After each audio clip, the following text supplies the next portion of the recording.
Alright folks, welcome to another beer review, and I've just realised how gimpy that looks at the start of the video. Can you say gimpy nowadays? I don't know.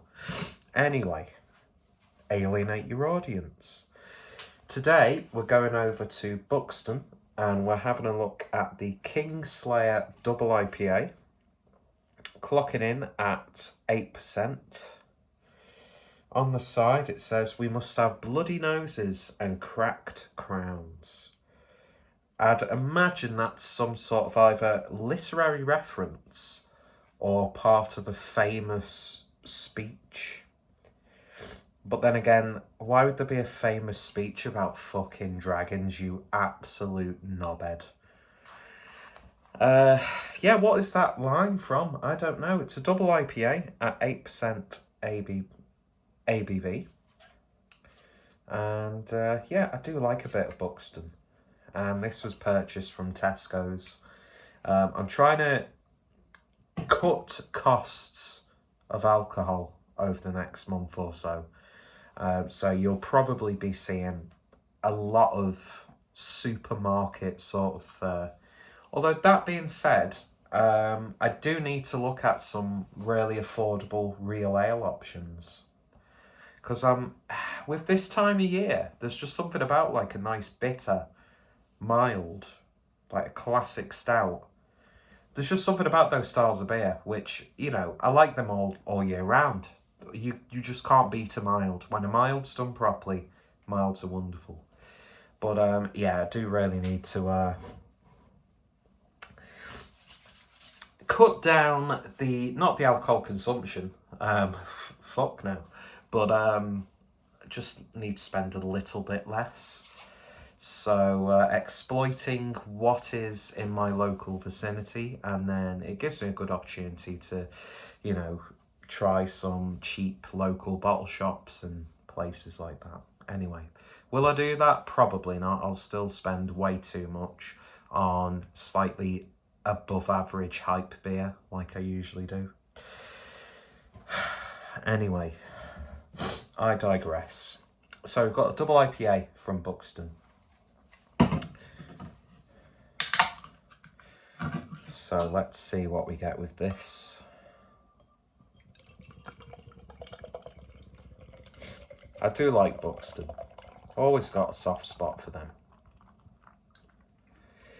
Anyway, and I tell you what, I need more tekus or tikus, however you want to pronounce it. Because they're just a wonderful drinking vessel. And yeah, this Brewdog glass, for all Brewdog's faults, they don't half make some sturdy glassware. I think this is probably the longest surviving glass that I have in my humble collection. But anyway, we're not here to talk about glasses. We're not even here to talk about milds or things like that. We're here to talk about Kingslayer. Wasn't that... what game is that where the announcer says Kingslayer? Is it Quake? I don't know. Shut up. Beer in the glass then. And it's a nice murky, turbid, hazy. They're all the same thing really, aren't they? Aren't they, Rob? Aren't they? But yeah, it's got a nice sort of darker, almost like a dulled peach. Imagine bumping into a dull peach. Now, if I had the wit of Vic and Bob, I could come up with quite a funny situation, but I'm not funny at all. I'm just fat and from Skem. Anyway, looks really good in the glass. Just shy, well, it's actually a Peter finger. Well, everyone loves a bit of Peter finger. I haven't done that for a while. Of Whitehead. I'm such a fucking prick sometimes. February 2020. February 2020. Anyway, let's give it a sniff. Oh. That is... I'm just coming off a bit of a cold, so my wonderful nose isn't at 100%. You could still insure it though for £1,000,000. Fucking beer expert over here. That's a really dank, savoury, earthy smelling IPA. I best not snivel too much or else I'll fucking snot in my own beer. Oh, sorry.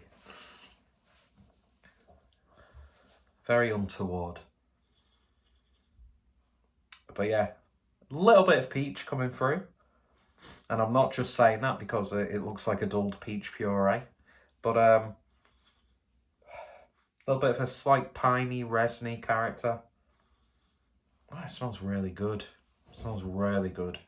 Anyway, should we just shut up and give it a taste? Cheers.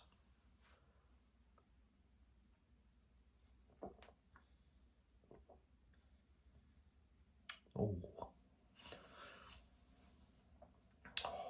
that's lovely. It's so soft, pillowy. It's got a beautiful mouthfeel to it.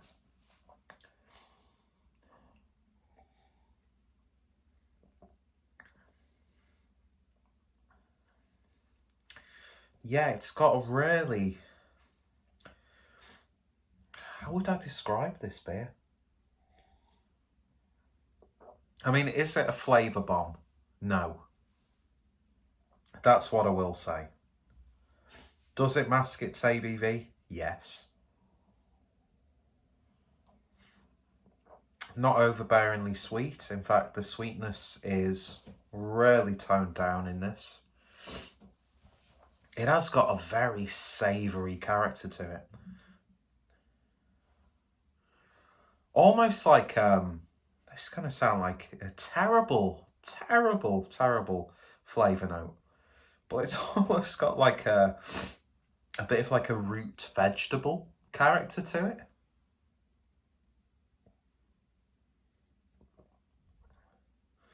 You know, like one of those, even though it's not a root vegetable, but you know, like one of those pre-packed like mixed leaf salads you can buy.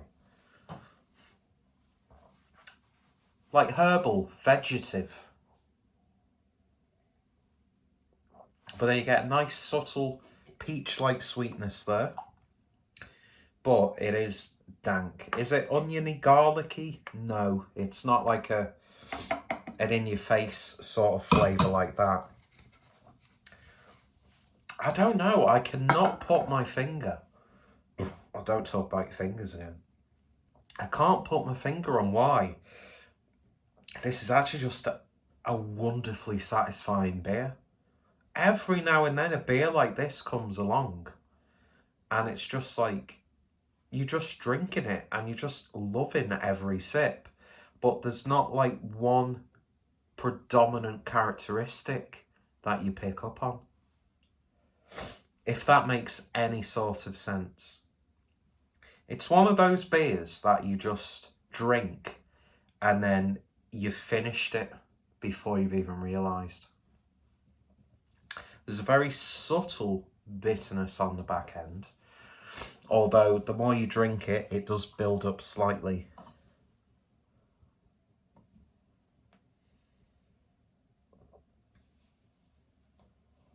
I thought there was someone in my garden then. Fucking hell, shit myself.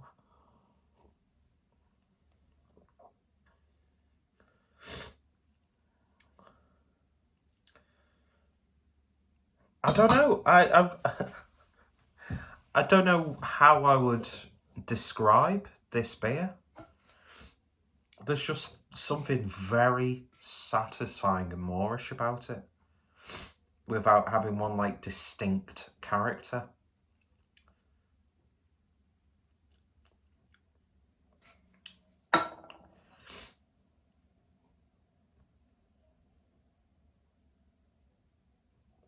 I'm getting like a slight grapefruit piffiness there.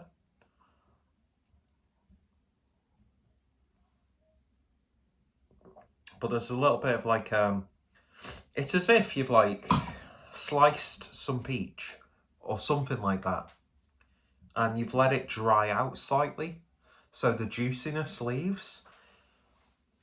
So you've got like more of like a subtle sort of flavour. But yeah, peachy. It's peachy.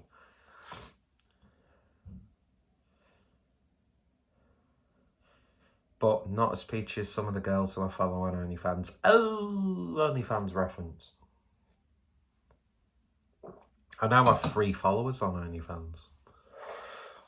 I think that's just them simping so they can, So, anyway, we won't get into my activity on a website like OnlyFans.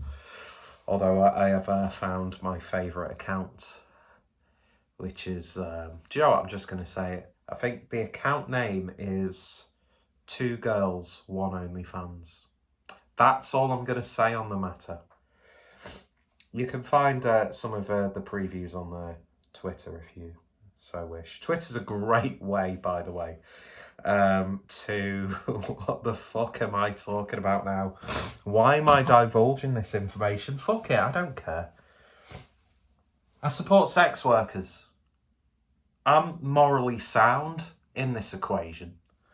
But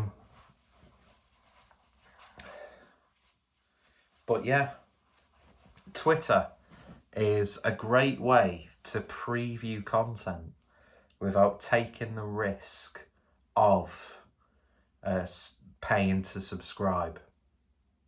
I mean, don't get me wrong, I try and spend, just like with beer, I try and spend as little as possible.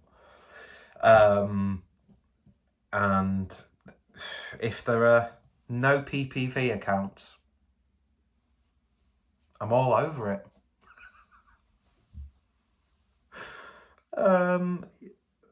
There's something, even though I highly doubt someone at Buxton's watching this review, but I love the idea of someone at Buxton watching this review to see what I think of the beer, and then I'm talking about OnlyFans.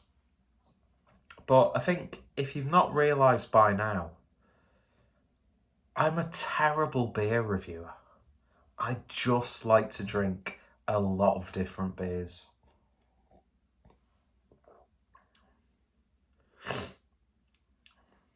But back to the beer. That might I need to see what my feed is like on OnlyFans today. I'll leave that image in your head of what will happen if I see a post that I enjoy. But I'm joking. Don't envision that. It's not a pretty image. I'm an overweight smoker. So,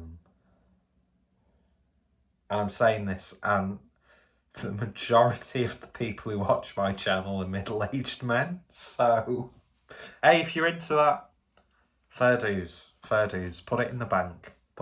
Save it for later. Who am I to discriminate anyway? But it's a pretty bad review, isn't it?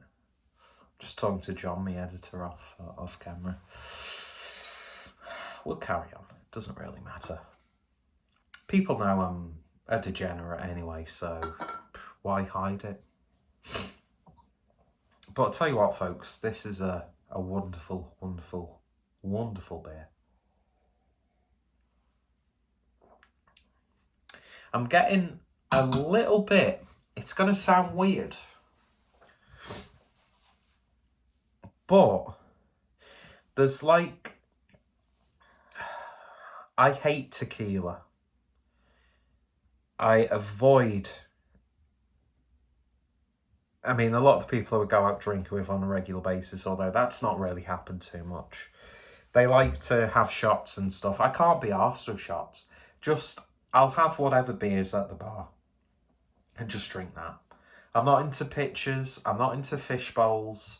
I'm not into like Jaeger bombs or anything like that, although I am very easily talked into drinking stuff like that. But yeah, it's got the sort of like the things you expect to go along with the tequila I'm getting in this beer. There's a very slight salinity to it. And there's also like a little bit of, it's more of a lime character. And that's the sort of like, aside from that very subtle grapefruit piffiness that I mentioned earlier, I'm getting that like sharpness of lime with this.